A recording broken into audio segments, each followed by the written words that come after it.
I read the first line in Feldenkrais's book, Awareness Through Movement, where he says, we act in accordance with our self-image.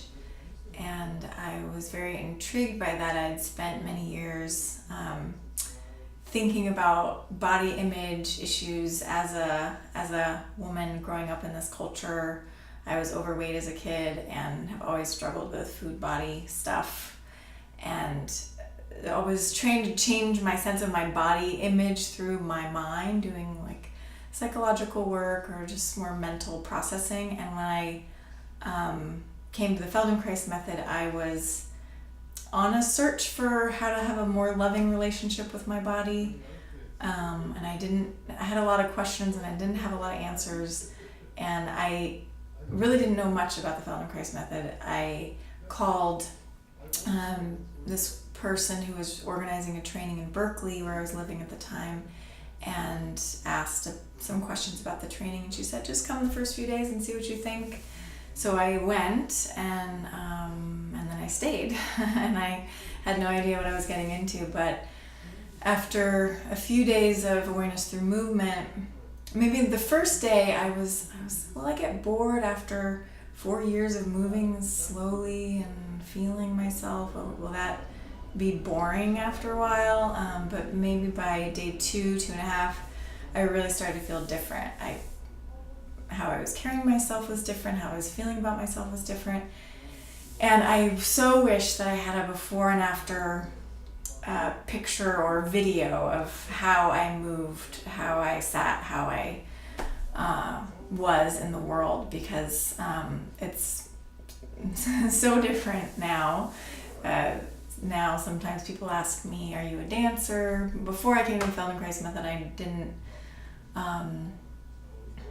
no one would have asked me that question. I was very much a head, hands, eyes person. My background is as a visual artist, which in many ways was a blessing to enter a training with that background, because I was really open to not knowing and not having to have a clear understanding of what I was getting into. It felt like an experiment. I was following my curiosity, and the learning was so rich and so dynamic and so interesting that it felt like, why don't we always learn like that? You're learning a lot on the floor. You're not sitting in chairs with desks writing. It was learning through movement, through awareness, through attention, through touch. I found it really invigorating. I started getting really interested in moving in other ways. I got interested in dance and exercising and other kinds of movement disciplines through having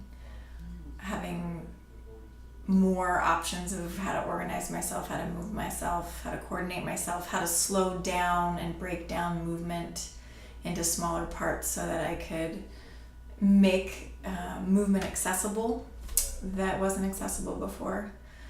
I remember that before I did the Feldenkrais method, I couldn't shimmy my shoulders.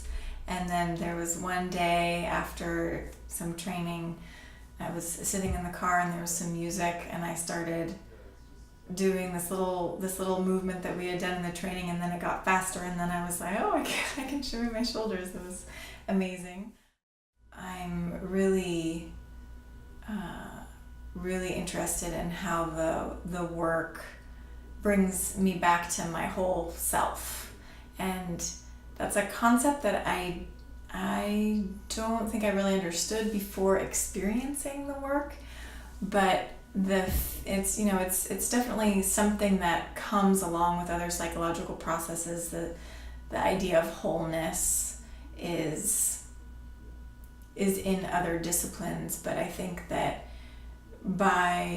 because the method uses movement, attention, awareness, thinking, emotions, all those things together, it really is something that I go to again and again to bring me back to myself. And I feel that when people leave my office, it's not just relief from physical pain that they get, which is wonderful and often why they come, but a sense of, I am capable of doing things I didn't think of before, or I feel more like I could be present with my children, or I feel taller and more confident, and I'm actually looking at people on the street because before I was so distracted by my pain and my discomfort and kind of caught in some part of myself, that now that I have more of a wholeness to embody, that I'm being in the world in a different way.